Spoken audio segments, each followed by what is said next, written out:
Every sport is secretly about one thing. Who do you blame? When your team misses a field goal to lose a game, we can assume the kicker had a lot to do with that loss. When your running back gains 7 yards, however, he's the reason for most of it, but what about the offensive line, and are you considering the quality of the defense? This blame game is at the heart of why we have two different wins above replacement, or WAR metrics in Major League Baseball, and it's also why this season's Cy Young and MVP races are fascinating thought exercises. Let's start with some pitching. Baseball Reference's WAR for pitchers is based around what actually happened when the pitcher was on the mound. It does control for defense, the park, the opponent quality, but if you allow a few singles that all score a run, you're getting docked for it. FanGraphs WAR is based on what should have happened. It doesn't really care much about balls in play or sequencing luck. It's based heavily on things a pitcher directly controls the most: strikeouts, walks, and home runs. The soft contact inducer, who has a low K- walk and a 3.4 ERA, will look better through Baseball Reference's lens. The high punch-out guy who doesn't walk many but has a 4.2 ERA will look better through FanGraphs' lens. As a baseball society, it seems like we've been conditioned to believe that FanGraphs WAR is a better representation of skill and thus value, but I would argue that the average baseball fan, and even some of the more nerdy fans, would philosophically align more with what Baseball Reference's WAR believes. I say this because Baseball Reference's WAR better matches your lived reality of emotions experienced when watching a pitcher. The average person is going to hate it when their arm gives up a weak double down the line or 3 singles in a row and a run scores. Paul Skenes' very weird 2026 is a great example of this. He's the 7th most valuable pitcher in Major League Baseball this season per FanGraphs WAR, despite his 3.88 ERA. Go over to Baseball Reference and he's worth almost 2 WAR less. 2.1 Baseball Reference WAR isn't even a top 35 pitcher in baseball. His value is basically even with 3 Cardinals starting pitchers that I'm pretty confident you won't be able to guess, and I'll even give you 5 seconds to do it. Yes, give me 3 Cardinals starters this year who have 2 WAR and are right next to Skenes on this leaderboard. Erick Fedde? No, he's back on the White Sox. Miles Michaelis? He just got DFA'd by the Nationals. We're talking Andre Pallante, Cal Leahy, and Michael McGreevy. Yeah, they have virtually the same Baseball Reference WAR as Paul Skenes. The World Series isn't handed out on theoreticals. I don't think the average fan cares what should have happened, especially when it's not readily apparent what should have happened. That is, unless you're projecting performance, in which case it actually matters a lot. But you don't get awards for projection, or do you? Tom Tango built a stat called Cy Young points with the intent of predicting voter behavior. Divide a pitcher's innings in half, subtract the number of earned runs they allow, divide their strikeouts by 10, add that in, and then lastly tack on the pitcher's win total. Those are your Cy Young points. Although that formula seems pretty simple, it's actually pulling in components of what Baseball Reference WAR believes and FanGraphs WAR believes in terms of blame. If you're asking where this stat would have landed on the FanGraphs to Baseball Reference WAR spectrum, it's probably somewhere in the middle, in what I call Switzerland territory. From 2006 to 2020, 30 Cy Young awards were given out, and 25 pitchers who received them were number 1 in their league in Cy Young points. 30 of the 30 pitchers who received awards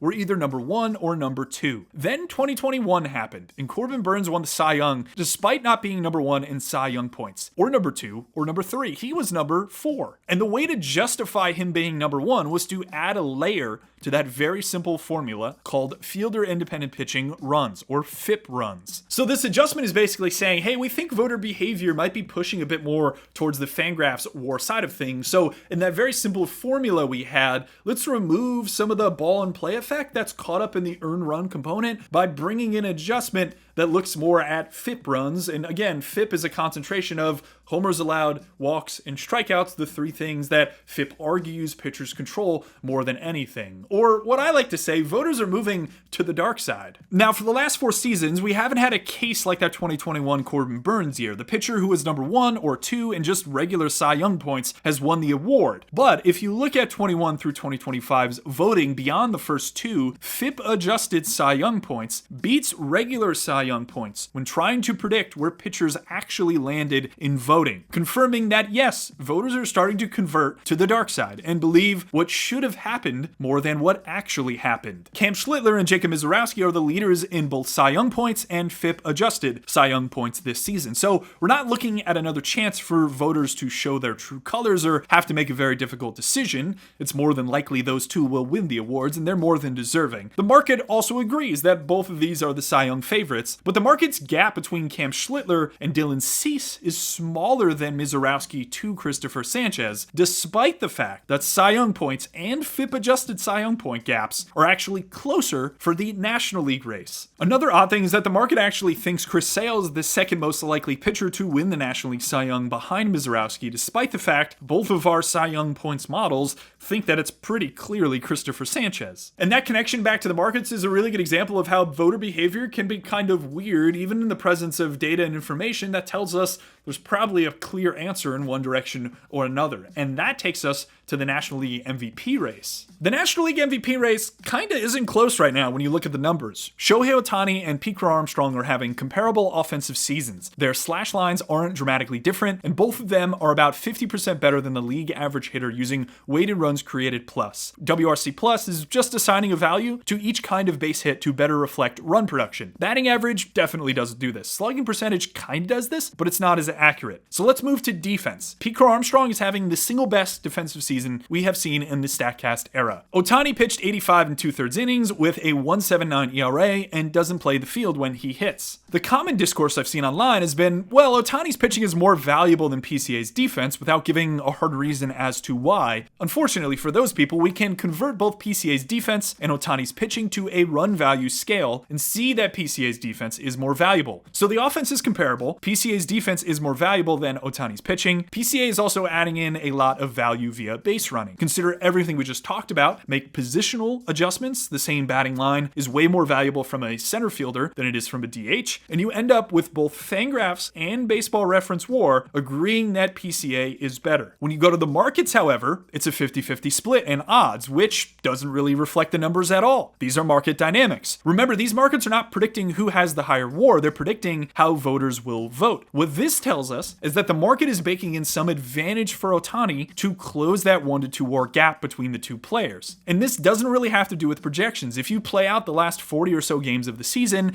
it's very hard for Shohei Ohtani to close that WAR gap to Crow-Armstrong. Maybe this is as simple as Ohtani is a unicorn, and the fact that he's pitching and hitting is more impressive than Pete hitting and playing generational defense. And for that, voters may just look away from the numbers. I'm actually okay with voters going off the numbers for MVP voting, given how ambiguous the term value is. I think we should leave it open to voter interpretation on these things. And as a result of that, I'm cool if there's some variance off what purely the numbers we're talking about in this video say. But I will say, I do believe most analysis should be approached with a baseline of numbers, an understanding of numbers to start. I talk about this all the time in terms of player projections at the beginning of a season. Start with the projection, from there make subtle adjustments on things that you believe maybe the model isn't totally capturing. Make sure you don't double count things, but layer on top some things about health and new pitches and new shapes and new usage. The same thing should be applied to MVP voting. You should start with the understanding that Crow-Armstrong is going to be about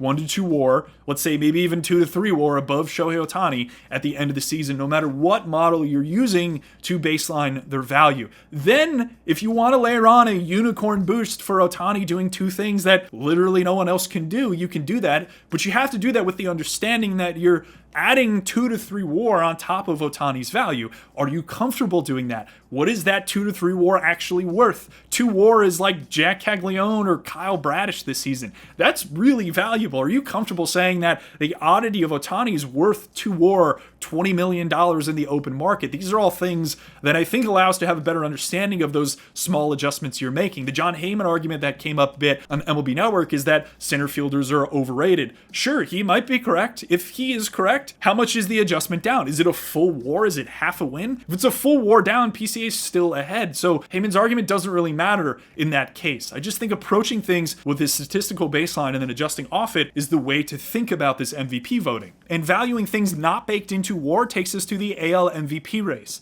We went over why WAR discrepancies exist with pitchers, and they're a lot larger than those that exist within position players. This is because FanGraphs and Baseball Reference approach the valuation of hitting similarly. Their approach to fielding is different. FanGraphs now uses Baseball Savant's outs above average metric to create catch probabilities. The ball is hit, where will it land, where are you as a fielder, and what is the chance that you get to that ball and make that play. As I understand defensive run saved, or DRS, it's looking at the difficulty of catching the batted ball off the bat without as much context for the fielder's starting position. Balls are kind of bucketed based on a more subjective process via Sports Info Solutions, and then probabilities are assigned that way rather than relative to a fielder's start position. There's similar metrics, but not really identical. Good positioning will sometimes bleed into a player's defensive run saved. Given most of the league has optimized defensive positioning, the differences here are pretty small, but it's still important to understand. This is partially why PCA has a higher WAR on FanGraphs than he does on Baseball Reference. But the giant wart on the face of Baseball Reference's WAR is that it doesn't consider catcher framing. I believe this is because they think it's baked into pitcher results for the most part, which I actually kind of get, so looping it into the catcher's WAR calculation would kind of be double counting.